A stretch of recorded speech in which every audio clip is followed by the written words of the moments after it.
she never spoke of anyone else from her past. The villagers noticed, of course, but they didn't ask too many questions. Mama Abini had blended into the village life so well that it felt like she had always been there. Most people didn't care much about her personal life anyway. What they cared about was her jollof rice. The taste of her food was all that mattered to them. Every market day, Mama Abini would arrive early, a pot steaming and ready to serve. By midday, the store was always packed with customers, mostly men, eager to fill their bellies with her famous jollof rice. Some of the men became so obsessed with her cooking that they would leave their wives' meals untouched at home. Instead of eating what was prepared for them, they would sit saving their appetites for Mama Abini's joy. Their wives complained, of course, but the men didn't seem to care. The magic of Mama Abini's food had a hold on them that no one could explain. She put something special in that rice, one of the men would say, patting his full stomach after eating a large plate. Nothing else tastes like it. The women in the village grumbled among themselves, but even they couldn't deny that Mama Abini's jollof rice was something different. It was richer, tastier, and somehow comforting, in a way that regular food wasn't. It brought people together. Man, you don't stop biting my foot! Hey! Celebration in the village, Mama Abini's food. Hey! But while the villagers were happy with her, not everyone... Girl, you don't stop biting my foot! The dogs in the neighborhood, especially the ones near the market, never liked her. Mama Abini herself seemed completely unbothered by it all. She would serve her food with a calm smile, never reacting to the dog's growling or the madman who would shake his head and refuse to eat her food. She carried on as if everything was normal, as if she didn't hear the noise or feel the growing unease among some of the villagers.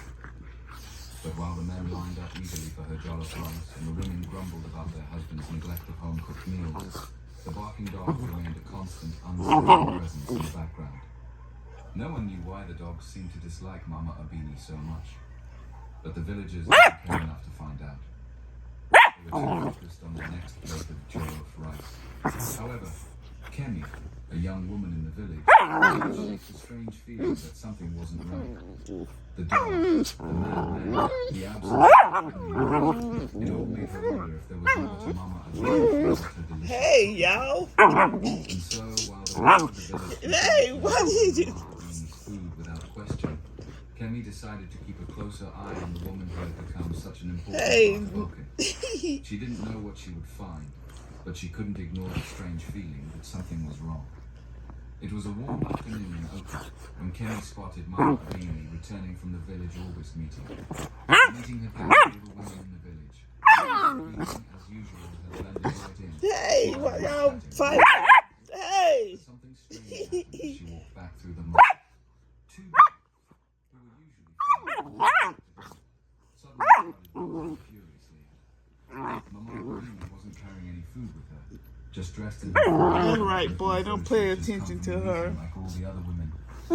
Kemi knew those dogs well. Her neighbor, calm and gentle.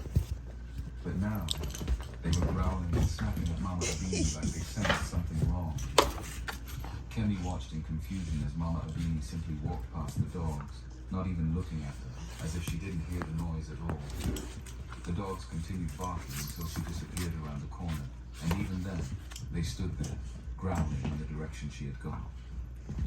That night, Kemi couldn't stop thinking about what she had seen. The dogs were never aggressive, so why had they reacted like that to Mama Abini? It wasn't the first time Kemi had noticed something odd about her. The dogs always barked around her stall, but this time was different. Mama Abini wasn't even cooking, and yet the dogs had behaved as if they were scared or warned of something. Feeling uneasy, Kemi decided to visit her close friend, Adana. She needed to talk to someone about what she had seen. Later that evening, Kemi found herself sitting in Adana's small house, explaining everything. Adana, I saw her today, after the village meeting. Her voice low. The dogs started barking at her. They were barking like they wanted to attack. Adana raised an eyebrow. She wasn't selling food. No, nothing. She was just walking back from the meeting. And you know those dogs, they're not aggressive. Just destroying this house, as always. Adana sighed. Leave a mess for somebody to clean You've up. always had a curious mind, Kemi. But you're right, it is strange. The dogs don't usually act like that. I think we need to watch her, Kemi said quietly. I have a feeling there's more to this. Adana hesitated. Do you really want to get involved in this? She's Mama Abini. Everyone loves her too. That's exactly why we need to find out what's going on. Everyone is too focused on her job. What if there's something we don't know? Adana nodded slowly. All right, we'll watch her, but we have to be careful.